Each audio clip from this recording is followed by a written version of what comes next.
Welcome to the Takeoff Podcast, the go-to construction podcast for construction professionals seeking inspiration, education, or motivation for the next steps in their career. Each Monday, you'll be joined by me, Mick Donoghue, Managing Director of Gedden Executive Recruitment and a respected name from the industry. A construction leader, a business owner, or someone in the thick of the action. The whole premise of this podcast is for you to get something from it. An idea, a connection, a mentor, whatever it is, I hope you get it. And I hope you enjoy the show. Without further ado, let's get into it. Hi guys, welcome back to the Takeoff Podcast. I'm super excited to share one of our favorite episodes to date today. Over the course of this season, we'll be highlighting some of the amazing interviews we have done to date. We've been getting so many new listeners to the show each month, and we want to highlight some of the great episodes and amazing guests that we've had the joy of interacting with over the years. So this is another amazing episode packed full of value, technical information, ideas and inspiration that you can develop and implement into your career. Fiona is a Chartered Quantity Surveyor with more than 30 construction experience throughout the United Kingdom, Singapore and Australia. Currently, Fiona is the director of Ryder Levitt Bucknell in Canberra, one of the world's largest cost consultancy businesses. Alongside leading a successful business, Fiona is also the director of NAWIC, the National Association of Women in Construction, a great program that promotes diversity and equality amongst the construction industry throughout Australia. On this episode, we talked about a range of different topics, including growing up in a big family, going to Ireland every year on holiday, working with great mentors within the construction industry, the difference between working in the UK to working in places like Singapore and Australia. We also talked about the characteristics of a leading quantity surveyor. So for anyone seeking to get promotions or pay rises within the next 12 to 18 months, this is definitely worth a listen. It was so good to have Fiona on the show, and I think you'll really enjoy the episode. This podcast is all about measuring and how you measure success. So how do you measure success, Fiona? For me, it's well, it's not for me. I don't think it should apply to other people. Be happiness and contentment. Mm-hmm. Is do you still get up in the morning and enjoy what you do every day? It's not about the personal possessions, the money, the title. Is do you enjoy what you're doing every day? Do you think you're making a difference in the world? And that might not be for everyone. Everybody's success is different as well. So somebody might get a buzz out of getting to directorship, like I've done, but other people might be happy in a different position. So for me, success is, it's varied, and it's not about a race to the top. It's about how content and happy you are in your own skin, I think. That's awesome. You know what? I think you're the first person who's actually said that this season anyway, because it's so important to be happy in what you do. And if you're not happy, like you can be as rich as you want and be so depressed. And be miserable. And be miserable, and we've seen so many people how that's affected them. But thank you for being a guest on the show today, Fiona. I want to talk about how you first got sort of started in the construction industry. What was your first memory of working in construction? That's a good one. First memory, proper memory, is helping my dad build the garage at home. We knocked down the old one and very excited to get a full brick garage. Yeah. So I did a lot of the manual labour. I was there with a hammer breaking up rocks to do the slab sub base. Really good for anger management. And then my proudest moment was working under the direction of another Doherty, Richard from Donegal, who's no relation, doing the brickwork pointing. And I was just so impressed with this guy's, the way he was doing all his bricklaying and mm-hmm. the amount of attention. And I was there following behind, doing all the brickwork pointing. So a very practical introduction to construction. That's awesome. Certainly miles away from where I am now. But that was a very obviously big moment for me to be working on something, doing something practical. So you mentioned when we chatted a little bit earlier about having some family originally from Ireland. Do you have some sort of heritage or roots from the Emerald Isle? Absolutely. If anybody asks me, and I know the accent throws most people, but I mean, I did grow up in Coventry in the 1970s and 80s, but my family are all from County Mayo. Oh, really? Right out on the west coast, up near a place called Rossport and Carrotide, so up near Belmallet. So for us, we grew up in the UK, so all of our holidays were spent going home. That's what it was. We'd go home every summer, and with 25 cousins to spend time with them between both sides of the family. We're helping out on the farms and doing the hay, doing the turf, and basically just running amok and having a laugh. And very happy memories of growing up in those holidays. So it's hilarious. That's a classic Irish family where you're actually supposed to be off on holiday and you end up working. Hi guys, the Takeoff podcast is proud to be sponsored by RLB Software, the home of leading construction software such as RLB CostX, RLB Candy, RLB CX and more. RLB Software provides solutions to manage all aspects of your construction project lifecycle, including estimating, collaboration, project controls and more. RLB products have been pioneers in the industry for many years, and in fact this year RLB is celebrating 20 years of RLB CostX. From the very first release of version 1.0 in 2004 in Brisbane, Australia, RLB CostX is now being used in over 100 countries around the world to help customers build better every day. And we have a special offer for listeners. If you quote the Takeoff podcast when purchasing an RLB CostX subscription in Australia or New Zealand, you'll receive a free online CostX training course. So visit the website now at www.rib-software.com. That's www.rib-software.com. Absolutely, that's brilliant, isn't it? the hired labour, but the great thing was, you live in a city, and you didn't get that exposure. So to be out there in the summer and running around and getting fresh air and and thinking again, you're helping out. It was great. So that's awesome. I love thinking back to those early sort of memories, and life seems so different from then, and so much more innocent. Exactly. Yeah. I know, but what was the motivation for you getting involved in construction? Well, I suppose it was all around us. I mean, as I said, having this big Irish family, there was a lot of people in construction. My uncle had moved to the UK and was working in it. My dad had laboured, and he was actually labouring for a building company when I got into this. So I really had no idea what I was doing. There was I'd left school. I'd wanted to be a vet, and then I dropped some subjects, and so I'd done a deferred entry to uni to do business studies. Still didn't really know what I was going to do. And my sister, I think my family were just getting a little bit annoyed with me and a bit worried that I was losing direction. Yeah. And my sister came home one day with an advert from the local paper for a trainee quantity surveyor. And that set off a memory for me that I'd watched a career programme years before when I was probably 15. And it was a female QS on a building site. And I thought, oh look, that's something I can do. So I was looking, it was a woman. I was like, oh, that's something I could do that. I think I'm okay at maths. So I applied to a few companies. It sounds like the smallest violin story. I had, I think, enough money out of my dole money for something like 6 stamps. So I literally just picked 6 companies in the Yellow Pages, plus the company from the advert, and applied to them. I got a job interview with a company called Wilson Large at the time. They said they'd give me a job if I got a place at uni. So I went to uni, and they said they'd give me a uni place if I got the job.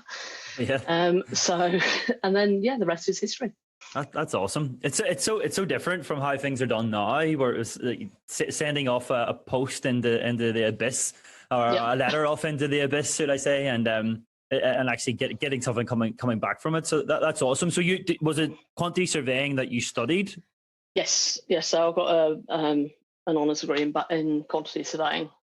So yes, I did 5 years part time. So studying and working at the same time, and graduated with my quantity surveying degree. And as somebody said, it's a very linear career. So you go into quantity surveying, and 30 years later, I'm still doing it. Yeah. But I mean, it goes back to question 1: how do you measure success? Yeah, that's awesome. So what were the first few years like for you? Coming in as someone who didn't really have any foundation or experience in quantity surveying, and coming in quite green. Look, I was surrounded by a really good support network in my first company. They were very into they would always taking in trainees, so it was and then you'd pop through the system. So I think apart from going in and looking at my first drawing and calling it a map, I got over that pretty quickly.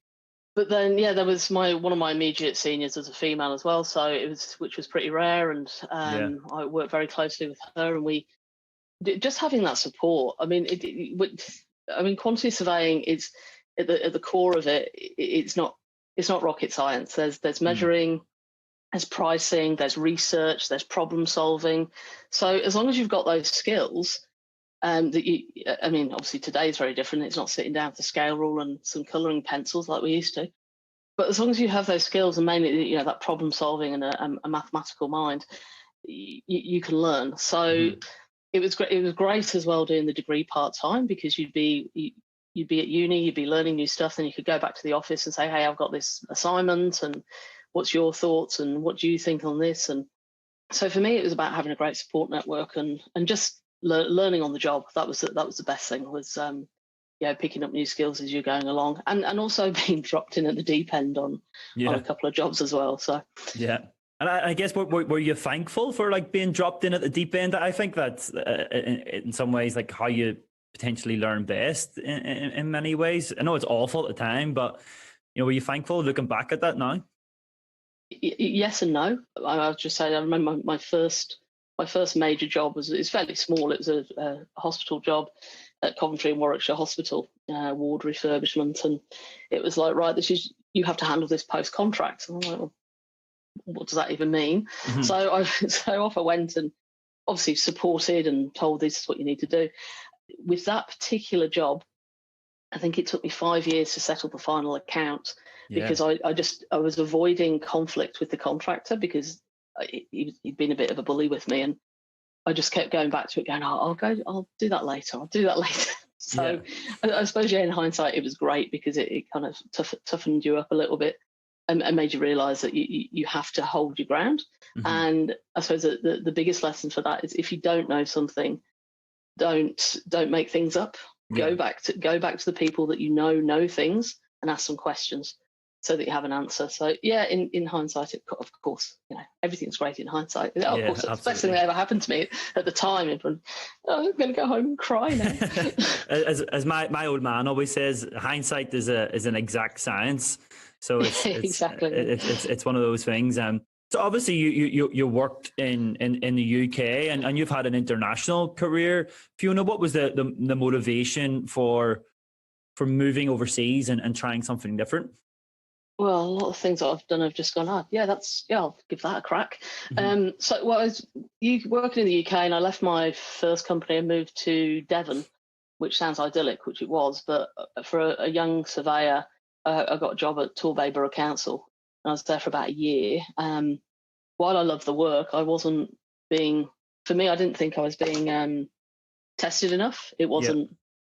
I wasn't doing big projects, and of course, this is in the mid-90s. And of course, in the mid-90s, Hong Kong, Singapore, Southeast Asia were lot of big developments. And you'd get Building Magazine, you'd flick to the back of it, and it's like all these adverts. So I thought, well, why not?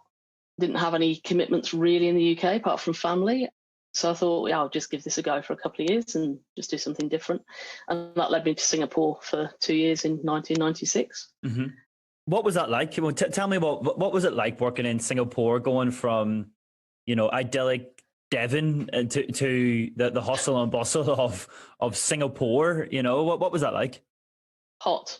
I can imagine. I've only been to Singapore once, and it was like 100% humidity. Yeah, it was hot. It was amazing, because I'd grown up in a small city in England. I'd spent most of my holidays, if not all of my holidays, in the west coast of Ireland. I was living in Devon at the time, and then all of a sudden you get off a plane, and I hadn't really been to Europe at the time either. I hadn't, as I said, all my holidays were very, very repetitive. So I get off a plane in somewhere else in the world, and it's this wall of heat and big buildings, and I suppose it was just exciting, because it was so different to anything I'd ever done before. And there were 4 of us that started work together, so we'd all flown over there together and we got to know each other, and we just in that. So you didn't feel like you were sort of alone either. There was four of you in the same situation.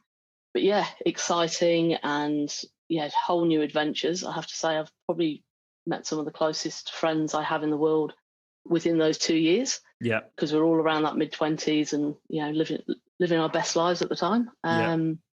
So yeah, it was, and of course the projects were so different. Just working in a very different environment, and going across the road to do a site valuation on a multi-story residential that I'd never seen anything like it in my life before. So yeah, it was great. It was certainly great experience, and plenty of happy memories from that as well. So Singapore led you to Australia then after, is that right? It did. Again, I was like, well, yeah, what's my plan? And from a travel point of view, it's still a bit vague. I always knew I wanted to go through QSs and probably get to directorship at some point. That was a plan, but where that happened, I wasn't sure. And I got an opportunity to come over here through a friend that I met in Singapore, and she was gone back to New Zealand and then had decided to go to Australia, and said, "Are you going to come over?" Yeah, I suppose so. And we were going to go to Melbourne because my brother was living there at the time, and then all of a sudden I got a phone call going, "Oh, I'm in Sydney. You should apply for a job here. It's awesome." So I did, and I ended up in Sydney. And of course, on a temporary visa. I thought, I'll do this for a couple of years, and maybe then I'll go to Canada for a couple of years, and then I'll make my way back home somehow. And that was 20, how many years? 23 years ago. That's crazy, isn't it? Like, it's a similar story to myself. I went to New Zealand for a year, and it doesn't look like I'll ever be going back to Ireland now, But like, when you arrived in Sydney, then was that during the real sort of peak construction period that Australia was experiencing? Yeah, it was 98, so it was the run up to the Olympics. So great, just a great time to be in Sydney. I was talking about this to somebody the other day about, and I obviously got them in 98. I did a couple of small bits and pieces on Olympics, but that wasn't my major jobs. But there's a lot of residential going on, so I worked in a lot of that. But being in Sydney and being in Australia when the Olympics happened was a great experience as well. So there's all this stuff going on. There's a real feel-good factor about living here, and I mean, there still is, but yeah, again, and I'd come from Singapore, which was a very small island, obviously very built up, to then Sydney, which seemed a lot more spread out. And of course, you have the harbour, and I remember walking down Circular Quay and seeing the bridge for the first time, and seeing the Opera House, and wow, yeah. So again, it was it's pretty amazing. There's a lot of work on, very busy.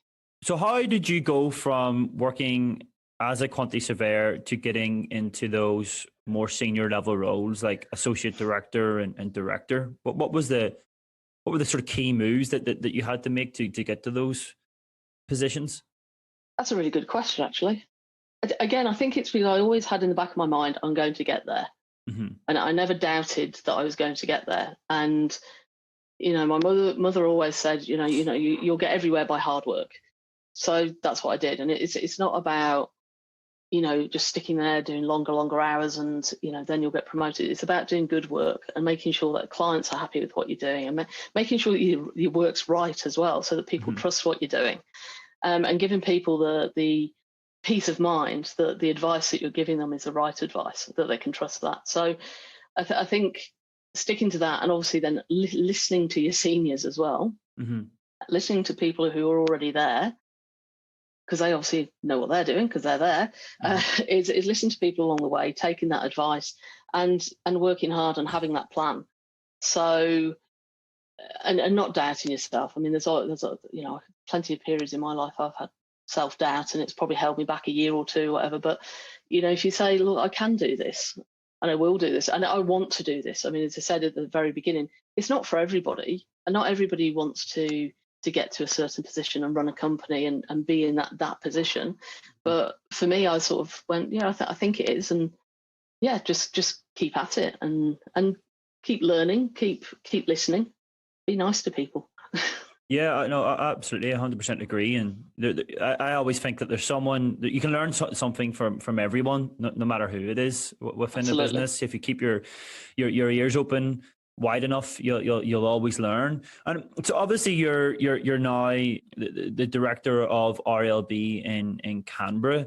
what was the instigator behind, becoming a shareholder, becoming your own sort of your own boss in many ways? Fiona, what was the main motivation behind that? Again, it was the for me the ultimate goal. I was a director at Alters Page Kirkland in Canberra for a few years. So I'd got to the position director here in Canberra, and I then got spirited away to become a project manager. And that was more to do with the client and the project, which was the Canberra Hospital redevelopment. And so I went across to work on that because I love working on social infrastructure jobs. Yeah. Hospitals, schools, arts projects, something that gives back to the community. So I went into project management for a while. So I worked on the Canberra Hospital until priorities changed with the ACT government, and I then went to Perth for a couple of years and worked on the New Children's Hospital over there for a while, and did some work on Christchurch Hospital. So that was, and then I got a call from Mark Chappé, and he said, I should have talked to you before you went to Perth, but would you be interested in coming back to Canberra and coming across to us? And I went, do you know what? Timing is perfect, and yes, I will. And I just thought that was an opportunity I just really couldn't refuse. I'd got to know Mark through my work up at the Canberra Hospital and as competitors for a while. I really admired him, think he's a great operator, and here he has offered me an opportunity. Yes, I'll take it. Thank you. Awesome. And so obviously you took that position, and I guess it's been building a team over time to obviously facilitate the growth within the business. How do you typically go about sort of building a high performing team and culture, Fiona? For me, it's about trust, and that's both ways, and that comes to things across your life. But for me, about getting the best out of your team is to trust them, to know their abilities and their strengths and their weaknesses, but then to trust them that if you don't have to be standing over them all the time, give them some autonomy, let them make mistakes, making sure that you those mistakes aren't going out into the world, but sometimes they're going to have to make mistakes, and they're going to have to, you're going to have to pull them up, but give them enough trust that, go away and do this. You may not get it right, but I want you to have the autonomy to go and think for yourself and do this for yourself. So it's having that trust in them to do that, and to give them the confidence that they're able to do that. And I think but they also have to trust you as well. And there's obviously an element of honesty, and you need to be straight up with your team. And both ways, you'd want them to give you feedback as well. So yeah, no, if you haven't got a boss that you can trust, it's not a nice position to be in. I'm thankful I've always had, mostly always had that. Yeah, same. Trust will help with culture as well. Is that one of the main drivers for you when it comes to building a successful culture? Yeah, definitely. I think if you've got all of that around you, the hope is you'll create a productive, happy team. And for me, I want people to come to the office not because they think they have to be there, because they have to put food on the table. I want them to come to the office, enjoy what they're doing, and enjoy the people they're with. So having to manage, that you're always going to get conflicts. People are always different. People have got different priorities, but you want to try and balance all of those together, that generally everyone's going to get on and they're going to enjoy working together, and you enjoy working together. And that's what I think successful cultures are to me, is when people actually come in and that they're happy to see you, and that they know that you care about them. I mean, that's another thing as well, is just knowing that boss actually does care about you, and vice versa, that if you trip up in the corridor, they're not going to walk past you and laugh. But simply, so that's just, for me, that's what a successful culture would be, that you all kind of, especially in a small office. We're in a office of 10, because it's Canberra. Is almost, I don't want to sort of sound too blurry-eyed and stuff, but it's your second family. We spend a lot of time together. So just knowing that, like families, there's going to be people that aren't going to get on. We're not all perfect, but generally we look out for each other. No, I was actually going to use that analogy as well. I think culture's a little bit like family. Like, you're going to have arguments with your brothers and sisters and cousins, and you're not always going to see eye to eye, but you're always care about each other. You've always got each other's backs, which is super important. When you're looking to hire people, then what are the three things, the three sort of non-negotiable characteristics that you're looking for? Well, one of them, I wrote this. When we asked you some of the questions, I thought, I'm going to put this one down because it's not really a characteristic. It's one of the things that for us is non-negotiable. Is cost planning skills. We can't employ somebody who doesn't know what they're doing. I mean, fair enough, you're straight out of uni or you're straight out of school and coming in an apprenticeship. That's something you can develop, but it's having that aptitude as well. The second one, which probably is more personal, and because I've had it, is a plan for the future. Yeah. It doesn't have to be, I want to be the boss. It doesn't have to be, but it's just like, no, this is what I'd like for my career. And it might not be that you'll stay in quantity surveying, but have a bit of a plan for yourself about, well, in the next 5 years, I'd like to achieve this. And that could be something, as I'd like to have a car that looks like this, but how am I going to get that? Or I'd like to be an associate, or I think I'd like to get enough experience that I'd feel confident enough to maybe work overseas for a couple of years. But even if they're short-term plans or long-term, just have some kind of loose plan around your life, because it's funny when other things maybe in your personal professional life start falling apart. If you've got that loose plan, it's like a washing line. You can hang yourself onto it and just keep going. So that would be number 2. Number 3, have a sense of humour. It's so true. It's so true. Honestly, like, how long is a day if you're sitting beside someone who doesn't laugh at your jokes? well, and we have one guy in our office who tells the best dad jokes. So that's Monday mornings. We always get a good dad joke. Yeah. But as I said, you need to take your job very seriously. You have to be serious in discharging your duties, especially in front of clients. But don't take everything too seriously, especially yourself. It's too exhausting. I think. Yeah. You just got to, the minute some people start laughing and smiling, the shoulders relax, everybody gets a bit more relaxed. But I mean, obviously, you take your job seriously, but I never take myself too seriously. I think that's a great mix that you've got there. So that is obviously technical skills, cost planning, and a vision, and having a little bit of a personality and sense of humor. I think absolutely that's awesome. We were talking a little bit earlier, but what's the difference for you between a leader and a manager? Because this is something that's coming up more and more in the sector now. Is there a difference for you? Manager's a title. Manager, and if you just go by your title, you'll be a person that just, I mean, my opinion, somebody will just follow the process. Yeah. And you're telling people what to do, and this is what I need to do, and I'm sitting here as this manager, and this is my role. A leader doesn't have to be the boss either. A leader can be somebody within the work staff, because it's somebody who listens, and somebody who sees the vision and the strategy and takes you along with them. So that's why, I mean, it doesn't have to, I mean, you want the boss to be a leader, but there could be other people who have those qualities, obviously, that will come through the business as well. Because I think for me, it's about listening and understanding where you ultimately want to be strategy wise, and then making sure everybody's along to come on that. I hate using the come along on the journey, but to get on board and to understand what you're trying to achieve. So, somebody just thinks you're trying to achieve, well, I just need to meet my targets this month and that's it. Then they're not engaged.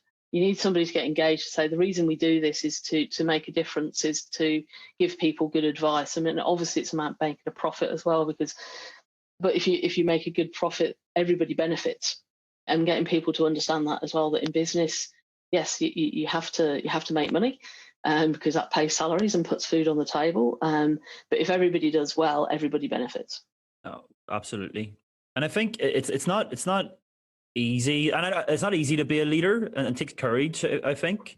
But there's so many different types of leaders within businesses. Absolutely. You can be a very quiet, introverted leader who people just totally respect, and I've worked with them, plenty of times. But I think you make a great point. One thing I wanted to discuss today, Fiona, is your involvement with NAWIC, so the National Association of Women in Construction. Can you talk to me a little bit more about your involvement in the association? It's currently I'm a board director at national level. That is my second time round. So I'm into year 2 of that. So I've been involved with NAWIC. I mean, I started going to a few events when I was living in Sydney, but became involved in the chapter in the ACT probably in 2009.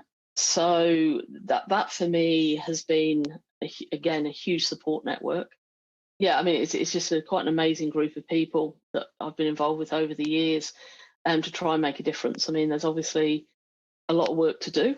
And, it's about gender equity and representing the major shareholder in the population at 51% that isn't represented well in construction. So, yeah, I mean, it's something I'm quite passionate about, and we'll promote along the way. And it's about, because it's women in construction. I mean, sometimes the name can be a bit confusing because everyone thinks, oh, that's because you're in a construction company. But then you look at a lot of the people who are involved in NAWIC, and it's from construction lawyers, project managers, apprentices on site managers, QSs, obviously. And it's a great support network, and it's about giving people the opportunity to have a voice. And that's a lot of the work we've been concentrating on as a national board over the last few years, is lobbying and advocacy and getting the message across. So it's a very important piece of work that we're trying to do, that we'll continue doing.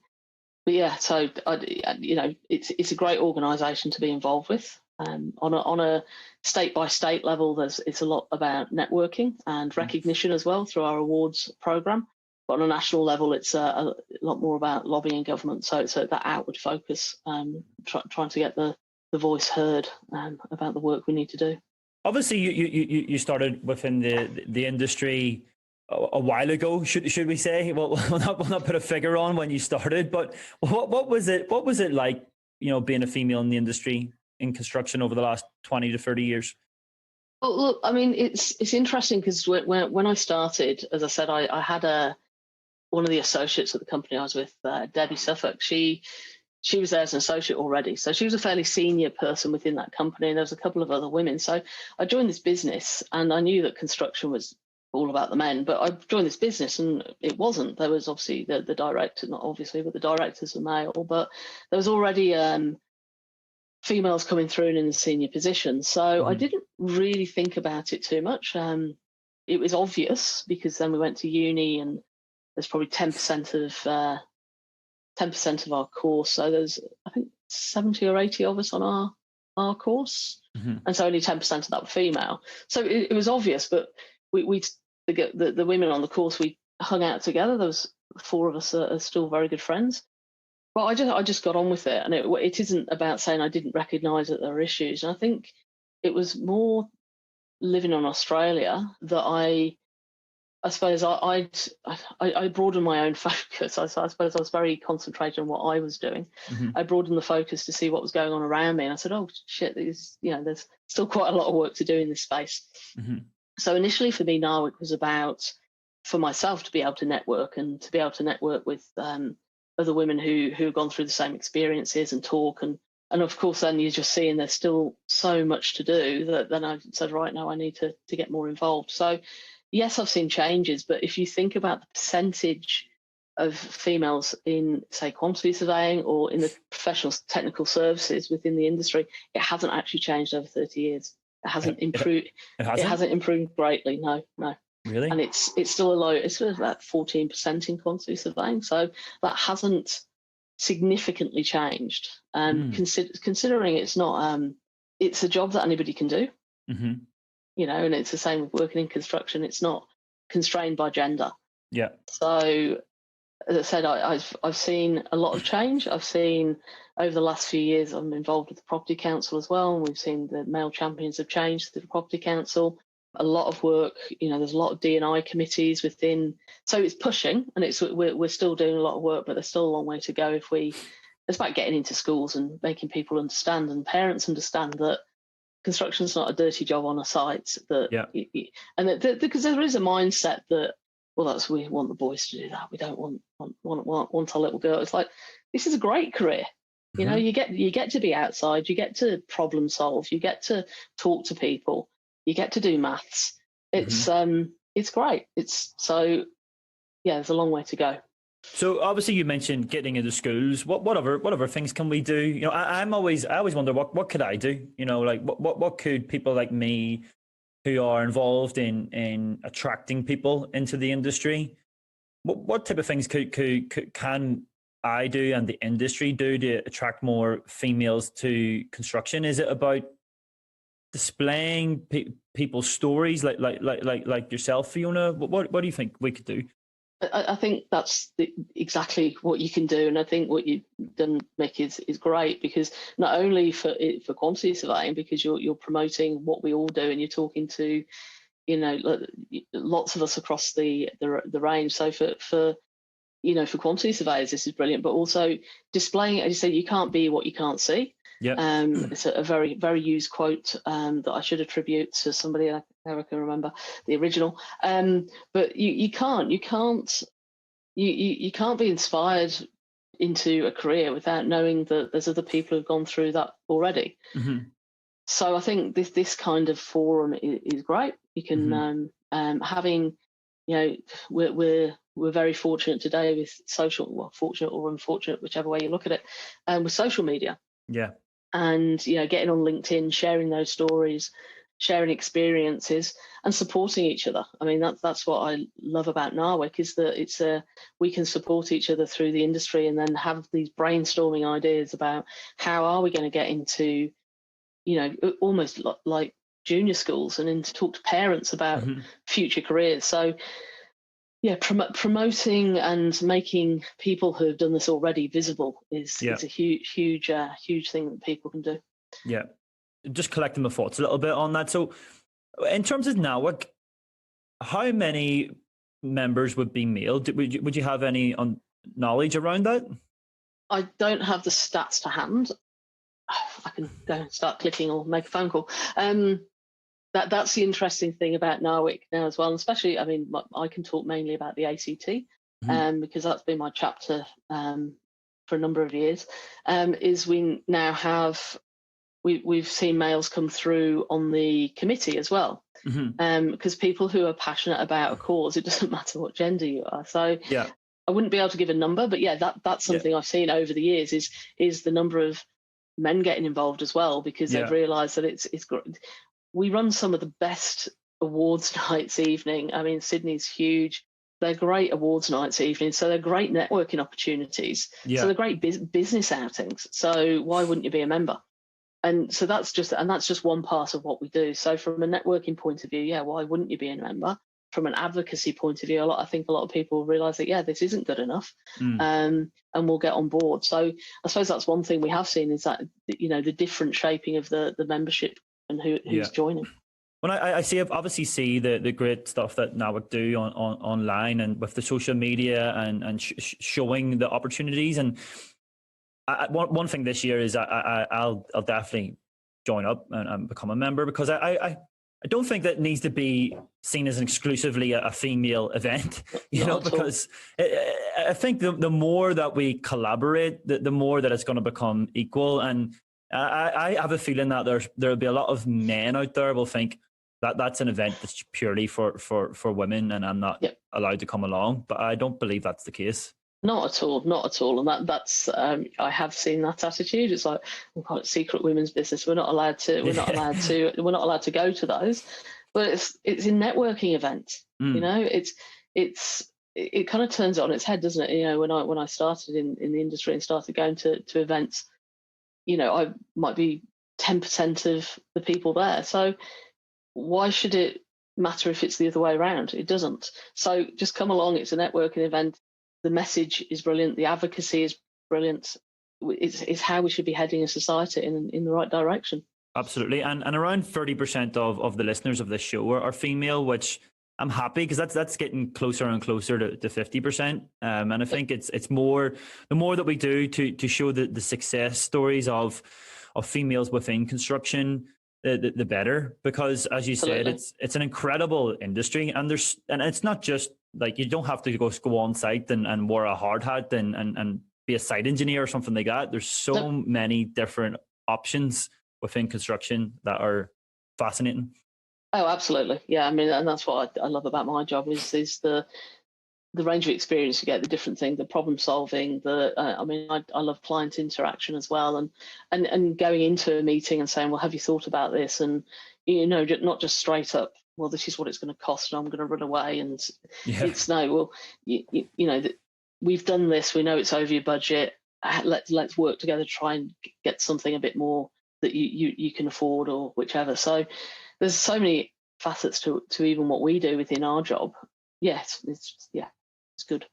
Obviously, you've got a lot going on with NAWIC and with the own business with RLB. How do you balance all the sort of commitments and having that a good sort of work-life balance? Does it exist for you? Guys, I'm interrupting this podcast today to give you some information as to what I actually do every single day. So I own and operate a business called Get In Executive Recruitment. We're a specialist boutique recruitment company, and we specialize purely in the pre-construction and commercial construction markets globally. We're really well known and respected for our work in estimating, cost management, quantity surveying, and contract administration. Because we're hyper niche, we don't have millions of candidates. We don't really even have thousands, but more times than not, we have the right candidate for the right job at the right time. Unlike a lot of recruitment agents out there, we are super experienced in what we do. We understand the market, we understand what makes our clients tick and our candidates tick too. Each and every single assignment we work on undergoes an extensive executive search process. It's robust and it works 100% of the time. We've also got a team of 5 researchers who map our markets out globally within our niche. They're amazing. They allow us to work fast, which saves our clients time and money too. So if you're interested in our process, drop us a message. Now back to the episode. I'm not sure I'm the right person to ask that question to. Maybe you should ask my partner. I know. Look, it's difficult, and sometimes you have to realise that you have to prioritise. Yeah. You have to prioritise your own mental health as well. So yeah, it's difficult, and sometimes it is like throwing balls up in the air and knocking a couple on your elbows and your knees and hoping they don't fall to the ground. Yeah. But I suppose it's doing things that you feel passionate about and you'll find time for. So, obviously you've got to find time for your relationship. I've got to run a business, but I'm still passionate about that. NAWIC is something else. I'm also on the board of the AIQS as well. So yeah, there's a lot of balls up in the air, and it is just trying to make sure that you walk away at the right time if it's too much, and concentrate on the things that are core. Mm-hmm. And for me, obviously, my relationship and then my business are the core things for me. And then the other things I'm passionate about, I make time for. Yeah, no, that's well said. And obviously, burnout and mental health problems have been a real sort of issue within construction for some time now. Do you have any little tips or anything that you could put out there to sort of help with fatigue or burnout or anything like that, Fiona? Take your leave. Make sure you take a break. It's difficult sometimes, and sometimes you think, oh, I'm not going to be able to take some time, but you have to make time for yourself. What's it all about if you end up, because mental health will lead to bad physical health, or bad mental health will lead to bad physical health as well, and it's a spiral. You've got to make time for yourself, and you've got to make time for your family. And it's even simple things, just making sure that you have created that little space where you can sit down and have dinner together or whatever, that you're not just running around constantly. So making time for yourself, having a break. I mean, COVID's been, for most of us live in Australia, a bit of a strange time, because we haven't been able to have that, oh, right, I'm going overseas this year, or so we've had to think it differently. But just taking some time for yourself, just to reset. And I think that's so important. It's hugely important for mental health, just to walk away. Deadlines are deadlines, and you have to meet commitments, but there's other people that will support that as well. So if you do take a week or two off, there'll be somebody who can support that. A lot of clients obviously are very will listen to that as well. So yeah, take a week off, take 2 weeks off. I mean, it's so important, just getting away. Yeah, I couldn't agree more. COVID's been such an interesting time for everyone across the world, and I feel like there's not enough people take their time off. There's all this thing about hustle, and you've got to hustle, and you've got to have a side gig, and you've got to have this, and you've got to have that. And I kind of feel sorry for those who are maybe coming out of university at the moment, and they think that they've got to have 90 things going at once, and you don't. You've got to take one thing at a time and take some time off. I think that's a great point. What inspires you to keep going then? Is it just your love for the industry? It could be because I'm just a little misfocused. Yeah. And so this is a good one, because it's difficult, because on a work front, it's obviously the finished product. As I mentioned before, I love working on social infrastructure projects, and to see a project finish and then give back to the community and provide a service to the community, and then you can drive past and go, I worked on that, I helped. That's for me a great driver. Yeah, I think it's one of the main ones. For me, it's about our input as a QS into the overall picture, which is into the overall community as well. So it's great working on commercial projects, don't get me wrong, but because sometimes you just get to work with great architecture as well. That's another thing that motivates me as well, be involved in projects, because that is also, in my opinion, a return to the community. To have great architecture around us is crucial as a society. So yeah, they're the sort of motivations for me when it from a work perspective. Yeah, that's awesome. I think it's super important to always have a little part of what you do giving back. And there's a feeling that recruiters are all just money driven, but when genuinely most of the time for me, it's actually about helping people push on in their career and actually develop. Okay, so a few quick fire questions then to finish off. If you could change one thing about the construction industry, what would it be? Gender equity. That's perfect. We've talked about that one, so I agree full-heartedly with that. What book or film has changed your view on the world? This is too difficult, because there's too many. It doesn't need to be a serious one either, or anything to do with construction. I know. I should say something, very, very serious, and some kind of motivational book. Changed my view on the world. Look, one recently, I've started using Audible because I was tending to start reading and after one page fall asleep. Yeah. Which is great if you're on holidays, but bad if you're trying to finish a book for a book club. So I've started using Audible, and one book I've listened to recently, apart from listening to a lot of Marianne Keyes and Graham Norton because I'm missing home so much, is a book called Blonde Roots by Bernardine Evaristo. Bernardine Evaristo won the Booker Prize with a book called Girl, Woman, Other recently. I think that's 2-3 years ago. So I was looking through and I got this other book called Blonde Roots, which is a short book, but it's a real make you think book. It's about turning the slave trade around. And the slavers were from Africa and the slaves from England. Very good book about just reshaping what history could look like. And the things that you've learned over the years, or things that you've heard, not learned or not necessarily believed, but you'd be reading it going, hang on, that actually happened. So very good recommendation for things about just rethinking the world.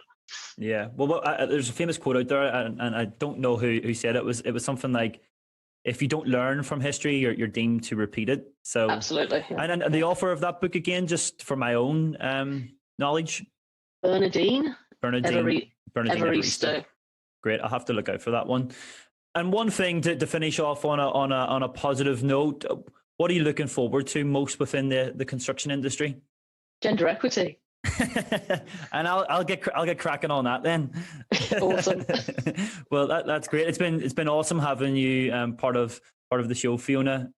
And yeah, thank you. If there's anyone who wants to reach out, is it LinkedIn the best way to maybe reach out for some advice? If there's any graduates out there or ladies looking to get into the construction industry? Absolutely, always happy to support people and for people to come in through the industry. So yeah, LinkedIn's probably the best place to find me, unless you're in Canberra and that's the office. Please reach out. Perfect. Thank you for being part of the show. Cheers, Fiona. Cheers, mate. Thanks a million. Before you go today, guys, I'm just going to ask you to do one thing. Can you please go to Apple right now or Spotify right now and just give us those 5 stars? Hit that 5-star button. It makes such a difference you wouldn't believe. The whole idea of this show is to inspire, educate and motivate our listeners, and we only do that if we're getting the best guests. The best guests want to see data, they want to see information, they want to see how many listeners that we get, and so all of this stuff is really, really important. So if you can just literally go and do that today, if you enjoy the show, just go and hit that 5-star button. It makes such a difference. I hope you've enjoyed the show. We're going to continue to push this out there every Monday, so if you can, hit that 5-star button, and if you can't, even share it with a friend. Go on to WhatsApp, flick it on to your crew. Guys, thank you so much for listening. On to next week.